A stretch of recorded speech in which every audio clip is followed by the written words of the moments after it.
오늘 은혜 받으실 하나님의 말씀은 누가복음 2장 41절에서 52절까지의 말씀입니다.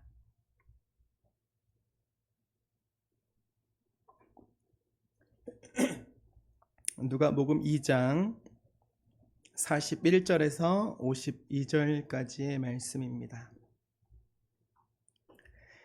같이 한 목소리로 읽겠습니다. 시작. 그의 부모가 해마다 6월절이 되면 예루살렘으로 가더니 예수께서 12살 되었을 때에 그들이 이 절기의 관례를 따라 올라갔다가 그 날들을 마치고 돌아갈 때에 아이 예수는 예루살렘에 머무셨더라. 그 부모는 이를 알지 못하고 동행 중에 있는 줄로 생각하고 하룻길을 간 후 친족과 아는 자 중에서 찾되 만나지 못함에 찾으면서 예루살렘에 돌아갔더니 사흘 후에 성전에서 만난즉 그가 선생들 중에 앉으사 그들에게 듣기도 하시며 묻기도 하시니 듣는 자가 다 그 지혜와 대답을 놀랍게 여기더라. 그의 부모가 보고 놀라며 그의 어머니는 이르되 아이야 어찌하여 우리에게 이렇게 하였느냐. 보라 내 아버지와 내가 근심하여 너를 찾았노라. 예수께서 이르시되 어찌하여 나를 찾으셨나이까. 내가 내 아버지 집에 있어야 될 줄을 알지 못하셨나이까 하시니 그 부모가 그가 하신 말씀을 깨닫지 못하더라. 예수께서 함께 내려가사 나사렛에 이르러 순종하여 받드시더라. 그 어머니는 이 모든 말을 마음에 두니라. 예수는 지혜와 키가 자라가며 하나님과 사람에게 더욱 사랑스러워 가시더라. 아멘. 사랑과 은혜가 풍성하신 하나님 아버지, 이 시간 우리의 마음을 열어주시고 주께서 주시는 말씀을 겸손히 듣게 하여 주옵소서. 말씀을 통하여 예수님이 누구신지 더욱 깊이 알게 하시며 익숙하게 알고 있던 말씀도 오늘 우리의 삶에 새롭게 들리는 말씀 되게 하여 주옵소서. 우리의 생각과 우리의 고집을 내려놓고 말씀 앞에서 자신을 살피게 하시며 깨달은 말씀의 믿음으로 응답하게 하여 주옵소서. 말씀을 전하는 한없이 부족한 종에게 성령의 지혜와 능력을 더하여 주시고 사람의 말이 아니라 하나님의 뜻이 온전히 전해지게 하여 주옵소서. 예수 그리스도의 이름으로 기도드립니다. 아멘. 우리 옆에 분과 인사하시겠습니다. 함께 예배드리게 되어 감사합니다.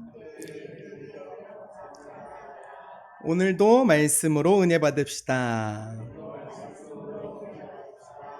감사합니다. 지난주에는 시몬과 안나가 아기 예수님을 만나서 예수님을 만나는 말씀을 나누었어요. 시몬은 아기 예수님을 품에 안고 내가 내 눈이 주의 구원을 보았사오니 라고 고백했어요. 안나는 예수님을 보고 하나님께 감사하면서 예루살렘의 속량을 기다리던 사람들에게 예수님을 전했습니다. 오늘 본문은 그로부터 시간이 흘러서 예수님께서 12살이 되셨을 때의 이야기입니다. 여러분, 아이를 키워보신 분들은 아실 거예요. 사람이 많은 곳에서 아이가 잠깐만 보이지 않아도 가슴이 철렁합니다. 처음에는 어디 갔지 하고 주변을 둘러보고 그 다음에는 이름도 불러봐요. 조금 전까지 같이 있었던 곳으로 다시 가보기도 합니다. 그런데도 아이가 보이지 않으면 그때부터 이 마음은 뭐라고 표현할 수 없을 정도로 급해집니다. 혹시 혼자 어디로 위험한 데로 가진 않았는지, 누군가를 따라간 것은 아닌지, 무슨 일이 생긴 것은 아닌지 별 생각이 다 들어요. 제가 한번 잃어버린 적이 있었거든요. 그래서 너무 마음에 좀 와닿는 것이 있어서 다른 것은 정말 눈에 들어오지 않습니다. 눈에 들어오지 않아요. 아이를 찾는 일밖에 생각할 수가 없습니다. 오늘 본문에서 요셉과 마리아가 바로 그런 일을 겪었습니다. 요셉과 마리아는 해마다 절기를 지키러 유월절이 되면 예루살렘에 올라갔습니다. 예수님께서 12살이 되던 해에도 가족이 함께 예루살렘으로 올라가서 절기를 지켰습니다.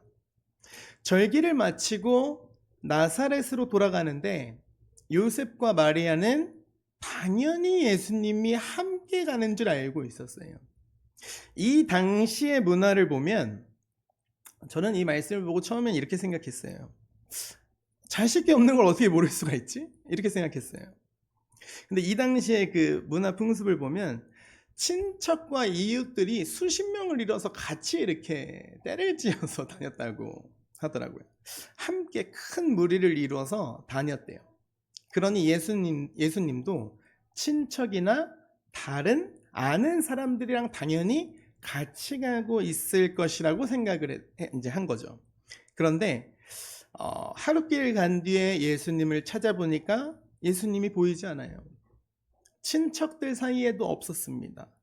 아는 사람들 가운데에도 없었어요. 요셉과 마리아는 다시 예루살렘으로 돌아갑니다. 하루를 걸어왔으니 다시 돌아가는 데에도 시간이 꽤 걸렸겠죠. 예루살렘에 도착해서도 어디에 계신지를 알 수가 없었어요. 그렇게 사흘 만에 예수님을 찾았습니다. 예수님은 성전에 계셨어요. 선생들 가운데 앉아서 말씀을 듣기도 하고 묻기도 하셨습니다. 예수님의 말씀을 듣던 사람들은 그 12살의 아이의 그 지혜와 대답에 놀랐다라고 표현되어 있습니다. 근데 마리아는 예수님을 보자 자신들이 얼마나 근심하며 찾았는지를 말을 합니다. 그런데 예수님께서 뜻밖의 말씀을 하세요. 어찌하여 나를 찾으셨나이까? 마리아와 요셉은 예수님께서 하신 말씀을 바로 이해하지 못했습니다. 사실 우리도 이 말씀을 읽으면 여러분 이해가 되시나요? 사흘 동안 초등학교 5학년 아들이 없어졌다가 찾았는데 너 왜 여기 있어? 너 왜 부모 마음을 이렇게 아프게 해? 힘들게 해? 라고 했는데 어찌하여 나를 찾으셨나이까? 이렇게 한다고 생각해 보세요.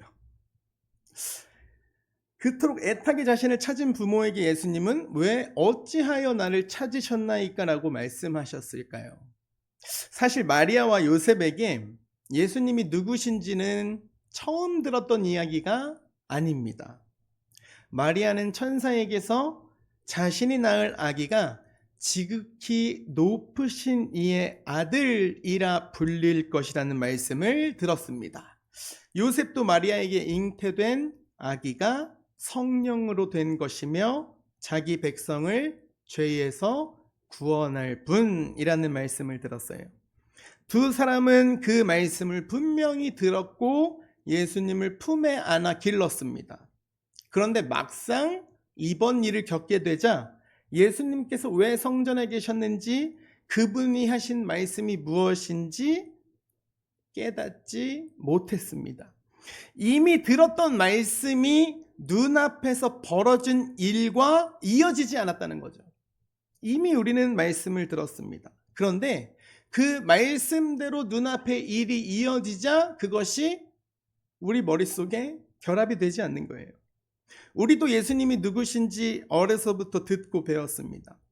예수님을 주님으로 믿으며 그분을 섬기며 살겠다고 입술로 고백했습니다. 그렇다면 우리 스스로에게 한번 물어볼까요?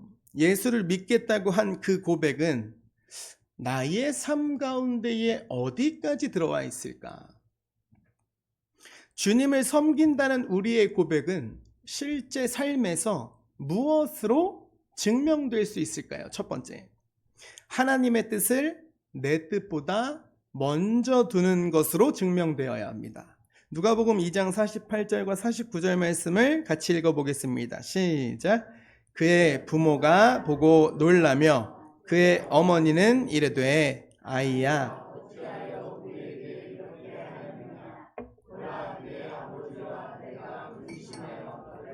찾았노라. 예수께서 이르시되 어찌하여 나를 찾으셨나이까? 내가 내 아버지 집에 있어야 될 줄을 알지 못하셨나이까 하시니, 예수님의 대답만 떼어놓고 들으면 이해하기가 어려워요. 어찌하여 나를 찾으셨나이까? 예수님께서는 자신이 어디에 있어야 하는지를 부모가 알았어야 한다는 뜻으로 말씀하십니다. 바로 뒤에 이어지는 말씀이 그 뜻을 설명해요. 내가 내 아버지 집에 있어야 될 줄을 알지 못하셨나이까? 쉽게 말하면 이런 뜻이에요. 저를 찾으신다면 제가 어디에 있을지 아셨어야 하지 않았습니까? 저는 내 아버지의 집에 있어야 합니다 라는 뜻이에요. 예수님께서는 부모의 걱정을 헤아리지 못하신 것이 아니라 자신이 누구에게 속한 분이며 무엇을 위하며 살아가야 하는지를 말씀하신 것입니다. 마리아는 요셉을 가리켜서 내 아버지, 너의 아버지라고 말했습니다. 너의 아버지와 내가 근심하여 너를 찾았노라. 예수님께서는 하나님을 가리켜 내 아버지라고 말씀하셨습니다. 내가 내 아버지 집에 있어야 될 줄을 알지 못하셨나이까? 예수님은 요셉과 마리아의 아들로 자라셨지만 하나님의 아들이심을 드러내고 계십니다. 하나님 아버지의 뜻을 이루기 위하여 이 땅 가운데 오셨어요. 있어야 될 줄이라는 말은 반드시 그래야 한다라는 뜻입니다. 예수님께서는 하나님의 아들이시기에 하나님 아버지 뜻을 따라 사셔야 한다는 것을 말씀하신 거예요. 50절은 이렇게 기록합니다. 그 부모가 그가 하신 말씀을 깨닫지 못하더라. 부모는 그 자리에서 예수님의 말씀을 깨닫지 못했습니다. 그러나 예수님의 삶은 하나님 아버지의 뜻을 향하고 있었습니다. 예수님께는 하나님 아버지의 뜻이 가장 먼저였어요. 요한복음 6장 38절 말씀을 같이 읽어보겠습니다. 시작. 내가 하늘에서 내려온 것은 내 뜻을 행하려 함이 아니요 나를 보내신 이의 뜻을 행하려 함이니라. 아멘. 예수님께서 이 땅에 오신 목적을 직접 말씀하셨습니다. 나를 보내신 이의 뜻을 행하려 함이니라. 이 뜻은 마지막에 십자가까지로 이어집니다. 겟세마네 동산에서 예수님은 마음이 심히 고민하여 죽게 될 만큼 괴로워하셨어요. 십자가의 고통과 온 인류의 죄를 담당해야 할 무게를 알고 계셨습니다. 예수님께서 얼굴을 땅에 대고 기도하셨어요. 마태복음 26장 39절 같이 읽어보겠습니다. 시작. 내 아버지여, 만일 할 만하시거든 이 잔을 내게서 지나가게 하옵소서. 그러나 나의 원대로 마시옵고. 예수님께서는 자신의 마음을 아버지께 그대로 말씀하셨습니다. 이 잔을 내게서 지나가게 하옵소서. 그리고 마지막 결정을 아버지께 맡깁니다. 나의 원대로 마시옵고 아버지의 원대로 하옵소서. 12살 때 성전에서 말씀하셨던 내 아버지가 겟세마네 장면에서도 나옵니다. 예수님은 처음부터 마지막까지 하나님 아버지의 뜻을 가장 먼저 두셨습니다. 우리는 기도할 때 하나님의 뜻을 구한다고 말해요. 그런데 기도를 시작하기 전에 이미 우리의 마음속 안에는 답을 정해놓을 때가 있습니다. 내가 원하는 일이 이루어지면 응답이라고 여기고, 내가 바라던 길이 막히면 하나님께서 들어주시지 않는다고 답답해합니다. 하나님의 뜻을 구하는 기도는 내 소원과 계획을 말씀드리고 마지막 결정은 하나님께 맡기는 것입니다. 하나님, 저는 이 길을 원합니다. 이 일이 이루어지기를 원합니다. 그러나 주님의 뜻이 항상 제 생각보다 옳습니다. 그러니 주님께서 기뻐하시는 길을 선택하게 하여 주옵소서. 이때 주님을 섬긴다는 고백이 증명됩니다. 사랑하는 함께 가는 교회 성도 여러분, 기도할 때마다 내 뜻에 하나님의 허락만 구하지 않으시기를 소망합니다. 예수님처럼 고백하길 원해요. 나의 원대로 마시옵고 아버지의 원대로 하옵소서. 하나님의 뜻을 내 뜻보다 먼저 두는 것으로 주님을 섬기는 믿음을 증명하는 저와 여러분이 되시기를 주님의 이름으로 축복드립니다. 자, 그렇다면 주님을 섬긴다는 우리의 고백은 실제 삶에서 무엇으로 증명할 수 있을까요? 두 번째, 오늘 맡겨진 자리에서 순종하는 것으로 증명되어야 합니다. 예수님께서는 성전에서 자신이 하나님 아버지께 속한 아들이라는 사실을 말씀하셨어요. 그렇다면 이제 예수님은 성전에 계속 남아 계셨나요? 51절 말씀을 같이 읽겠습니다. 시작. 예수께서 함께 내려가사 나사렛에 이르러 순종하여 받드시더라. 그 어머니는 이 모든 말을 마음에 두니라. 아멘. 본문에 예수님께서 요셉과 마리아와 함께 나사렛으로 내려갔다라고 기록합니다. 예수님께서는 성전에 남지 않으셨어요. 부모님과 함께 내려가셨습니다. 그때 그 당시에 예수님께 맡겨진 자리가 나사렛이었기 때문입니다. 오늘 본문은 나사렛에서의 예수님을 한마디로 기록합니다. 순종하여 받드시더라. 이 말에는 어떤 의미가 담겨 있냐면 한 번의 순종으로 끝난 것이 아니라 이 순종이 끝까지 가더라 라는 뜻입니다. 예수님은 나사렛의 가정 안에서 부모의 권위 아래 사셨다는 것입니다. 우리 자녀들은 잘 들어야 돼요. 예수님께서도 말씀 따라서 부모님에게 끝까지 순종하여 받으셨습니다. 자녀들도 부모님 살아계실 때 예수님처럼 끝까지 이 말씀에 순종하여 받으시기를 축복드립니다. 이게 말씀, 제가 믿음을 어떻게 하면 신앙을 잘 표현할 수 있을까 몇 년을 막 연구했는데 이게 한 글자로 되더라고요. 근데 약간 표정이 달라져야 돼. 잘 보세요. 1단계가 믿음의 1단계가 이거예요. 2단계는 3단계는 와 감탄까지 가요. 여기까지. 여러분 어디에 있어요 지금? 1단계 자 다시 물어볼게요. 1단계 예수님이 부활하셨어. 2단계 이해했어요. 머리로는 이해했어요. 그죠? 3단계 와 감탄했어요. 나 때문에 예수님께서 고작 나 같은 거 어디에 계세요 여러분? 1, 2, 3 중에 어디에 계십니까? 근데 여러분 1, 2, 3에서 끝나는 것이 아니라 마지막이 남았어요. 마지막 제일 중요한 것 바로 순종입니다. 3단계까지는 가요. 3단계까지는 부르짖으면서 갑니다. 부르짖으라고 하면 부르짖고 가요. 기도합니다. 근데 이 말씀이 들리고 이 은혜가 들려오는데 결국 이것을 삶 가운데에 실천하라고 하면 거기서 다 돌아섭니다. 거기서 다 주저앉아요. 다.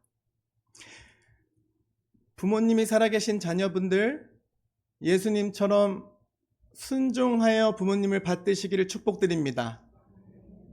더 작아졌네. 더구나 마리아와 요셉은 예수님께서 성전에서 하신 말씀을 아직 이해하지 못했다 그랬잖아요.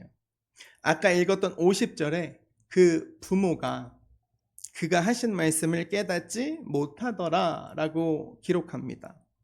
예수님은 자신을 온전히 이해하지 못하는 부모와 함께 나사렛으로 내려가 순종하셨습니다. 자신을 온전히 이해하지 못합니다. 못하는 부모예요. 자기보다 알지 못하는 부모입니다. 나보다 배우지 못한 부모입니다. 그런데 내려가서 그 부모님께 순종하십니다. 하나님 아버지의 뜻에 순종하셨기에 가정 안에서 부모의 권위도 존중하셨다는 거예요. 우리는 순종하기 전에 상대방이 나를 먼저 이해해 주기를 바랄 때가 있습니다. 내 생각이 옳다는 것을 알아주고 내가 왜 이렇게 말을 해야 하는지 이해해 주어야 나의 마음을 움직이려고 해요. 예수님의 순종은 하나님 아버지의 뜻에 달려 있었습니다. 부모가 자신을 온전히 이해하지 못하는 가운데에서도 오늘 맡겨진 자리에서 순종하셨다는 것입니다. 예수님께 중요한 것은 오늘 하나님께서 자신에게 맡기신 자리였습니다. 52절을 볼까요? 예수는 지혜와 키가 자라가며 하나님과 사람에게 더욱 사랑스러워 가시더라.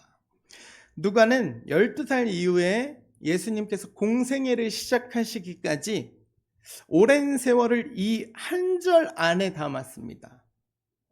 예수님은 나사렛에서 자라셨어요.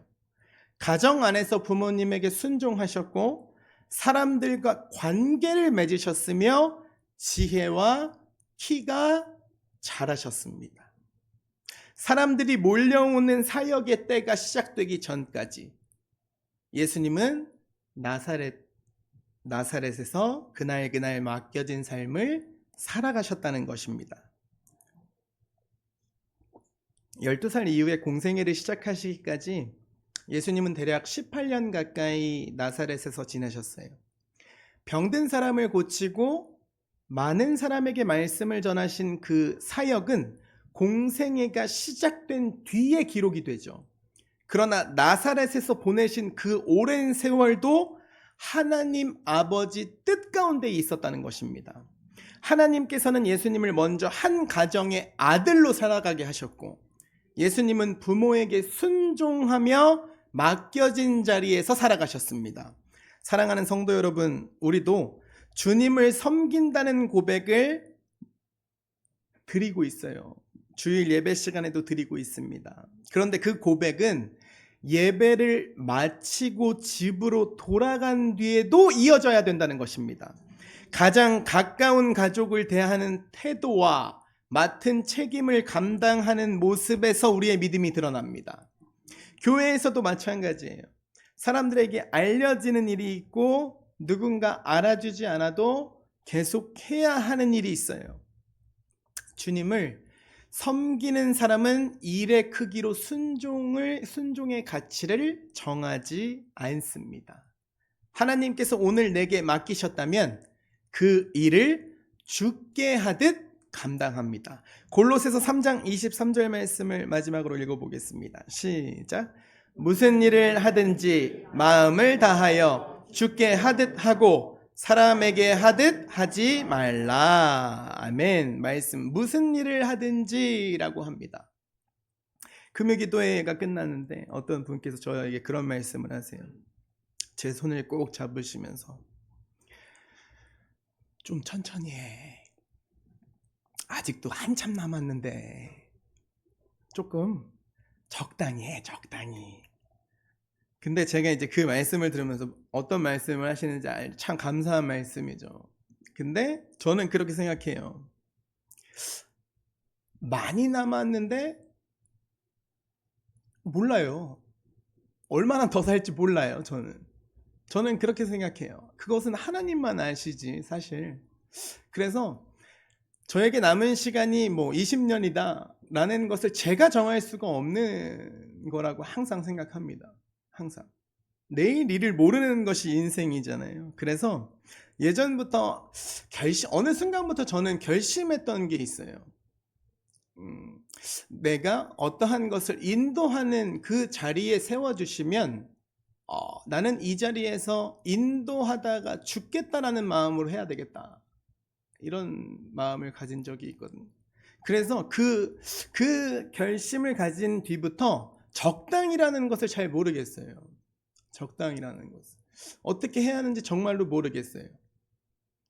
요즘에 너무나 행복한 그 마음을 느끼고 있는데 새벽마다 이제 안수 기도를 해드려요. 안수 기도를 해드리는데 그 말씀이 이해가 돼요. 원로 목사님이 하신 말씀이신데, 이 사람의 머리 위에 손을 얹으면 어떤 마음을 주시고 어떤 기도를 하게 만드시고 이것을 느끼게 되는 그 마음이 정말로 굉장히 행복하다라는 마음이 들어요. 그러니까 모든 분들 머리 위에 손을 얹으면 다 똑같은 마음을 주시지 않더라고요.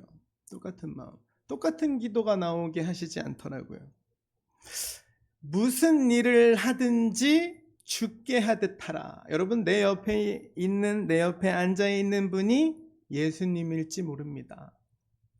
그러면 여러분, 함부로 말할 수 없습니다. 함부로 대할 수 없어요. 그쵸, 여러분? 우리 옆에 앉아 계신 분이 예수님이라면 그 옆에서 핸드폰 하고 있을 수 없죠. 없죠. 우리는 더 좋은 때와 더 맞는 자리가 오면, 그때가 되면 순종할게요 라고 말할 때가 있습니다. 이 순종을 미룰 때가 있어요. 그러나 순종이라는 것은 오늘 지금 맡겨진 자리에서 하는 것입니다. 예수님께서는 나사렛으로 내려가셨고 그곳에서 부모님에게 순종하여 받으셨습니다. 예수님의 순종은 나사렛의 일상에서도 십자가의 길에서도 한결같았습니다. 오늘 우리에게 맡겨진 자리도 하나님께서 주신 자리입니다. 사랑하는 성도 여러분, 멀리 있는 일을 생각하느라, 아직 일어나지 않은 일을 끝까지 계속해서 내 머릿속에 생각하느라 오늘 해야 할 순종을 미루지 않으시길 바랍니다. 가정과 일터와 교회에서 내게 맡겨진 일을 죽게 하듯 감당하시기를 축복드립니다. 말씀을 마음에 담아 정리하겠습니다. 사랑하는 형제자매 여러분, 예수님께서는 어찌하여 나를 찾으셨나이까? 라고 물으셨어요. 예수님께서는 이 말씀을 통해서 자신이 누구에게 속한 분이며 무엇을 위해 이 땅에 오셨는지를 말씀하셨습니다. 예수님의 마음에는 언제나 하나님 아버지가 계셨어요. 성전에서도 아버지의 뜻을 먼저 두셨고 나사렛으로 내려가서는 그날 맡겨진 자리에서 순종하셨습니다. 주님을 섬긴다는 고백도 우리의 선택과 삶 속에서 드러나게 되어 있습니다. 내가 원하는 길보다 하나님의 뜻을 먼저 구하고, 사람들이 알아주지 않아도 오늘 내게 맡겨진 일을 죽게 하듯 감당하는 것, 그것이 주님을 섬기는 사람의 모습입니다. 우리는 때로 주님을 섬기면서도 마음이 흔들릴 수 있어요. 내 뜻대로 되지 않아 힘들 때도 있고, 내가 하는 일을 아무도 알아주지 않는 것처럼 느껴질 때도 있어요. 그럴 때 우리의 주님이신 예수님을 생각하십시오. 아버지의 뜻을 따라 마지막 십자가까지 나아가셨던 예수님, 나사렛의 오랜 세월을 순종으로 살아가셨던 예수님, 그 예수님께서 우리의 주님이십니다. 그 주님을 바라보면서 이렇게 고백할 수 있기를 바라요. 주님, 내 뜻보다 주님의 뜻을 먼저 따르겠습니다. 오늘 내게 맡겨진 자리에서 주님을 섬기겠습니다. 한평생 주님을 섬기며 걸어온 길을 돌아볼 때에 주님을 따르기로 한 것이 가장 큰 복된 선택이었다고 고백하는 저와 여러분이 되시기를 주님의 이름으로 간절히 축복드립니다. 찬양하시겠습니다.